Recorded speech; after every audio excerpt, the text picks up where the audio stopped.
Well, the Navy has confirmed 2 casualties in the accident on board the INS Sindhuratna. Lieutenant Commander Kapish Mewal and Lieutenant Manoranjan Kumar confirmed dead. These are the 2 names that we have.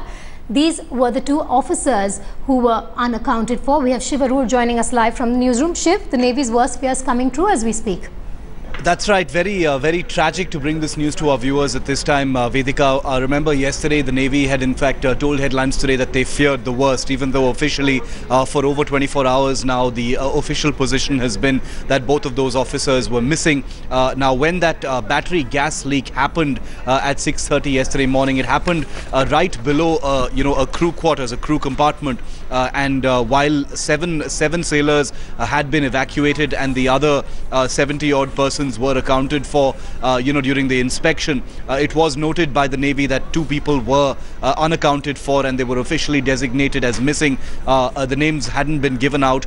We can confirm now that the families of both these officers have in fact been informed of the worst. Lieutenant Commander Kapish Mewal was a deputy electrical officer and Lieutenant Manoranjan Kumar was the officer on watchkeeping duty at the time of this accident.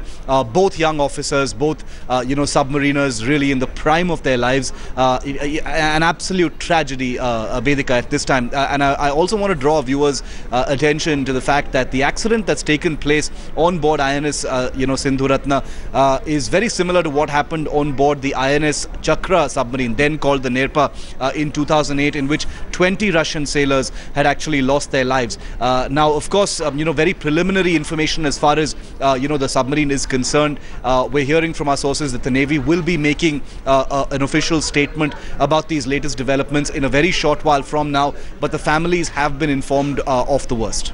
Shiv, thanks for joining us. Well, an official statement is due, is what Shiv is also telling us. Tragic news really coming out after that tragedy on board INS Sindhuratna.